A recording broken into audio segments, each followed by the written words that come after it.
Sidang pembuktian perkara dugaan korupsi pembuatan sertifikat program pendaftaran tanah sistematis langsung pada Badan Pertanahan Nasional Kota Palembang tahun 2019 yang menjerat dua pejabat BPN Kota Palembang kembali digelar di Pengadilan Tipikor Palembang. Dalam perkara ini, JPU Kejari Palembang menetapkan dua tersangka, Ahmad Zairil 53 tahun, Kepala BPN Kabupaten Empat Lawang, yang mana saat kasus ini terjadi menjabat sebagai Kasih Hubungan Hukum BPN Kota Palembang, sekaligus Ketua Panitia Adjudifikasi PTSL 2019. Kedua, Joke alias Yoke Norita 51 tahun, selaku Kasih Penataan dan Pemberdayaan di BPN Kota Palembang, yang mana pada tahun 2019 terdakwa Yoke menjabat Kasubsi Penetapan Hak Tanah BPN Palembang dan juga Wakil Ketua Tim 2 Bidang Hubungan Hukum dan Yuridis. JPU Kejari Palembang dalam sidang yang digelar Jumat 13 Mei membagi dua sesi sidang. Sesi pertama menghadirkan 3 orang saksi, diantaranya yakni notaris atau pejabat pembuat akta tanah bernama Minaldis serta mantan lurah Karyajaya bernama Yusli. Di persidangan, majelis hakim diketuai Mangapol Manalu SHMH mencium adanya kesalahan dalam proses pembuatan akta hibah.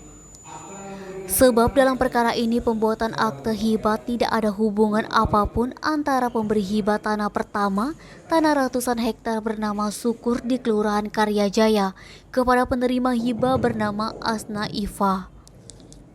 Kecurigaan majelis hakim makin bertambah saat saksi Mirawati sekretaris notaris memberikan keterangan adanya permintaan renpoy nama penerima hibah dari mulanya bernama Elan Maimuna diubah menjadi Asna Ipa atas permintaan Asna Ipa, yang mana setelah dibuat akta hibah atas nama Asna Ipa kemudian dibuatkan lagi lebih kurang 27 akta pengoperan kepada notaris, termasuk diantaranya petugas BPN dibuat pengoperan akta pada Maret 2019. Sementara dari keterangan saksi mantan lurah Karyajaya, Yusli mengaku pada tahun 2019 ada petugas BPN Kota Palembang datang ke kantor lurah, yang saat itu diketahui salah satunya adalah terdakwa Yoke untuk mensosialisasikan PTSL kepada warga di Kelurahan Karyajaya.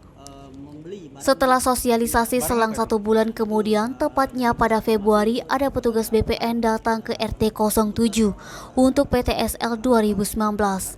Yusli mengaku hanya memerintahkan saja ketua RT untuk mengawasi pengukuran kegiatan PTSL tersebut. Menurutnya tugas sebagai lurah hanya mengumpulkan data warga yang belum diikutsertakan dalam program PTSL dari tahun 2017. Fadli, Sumeko TV melaporkan.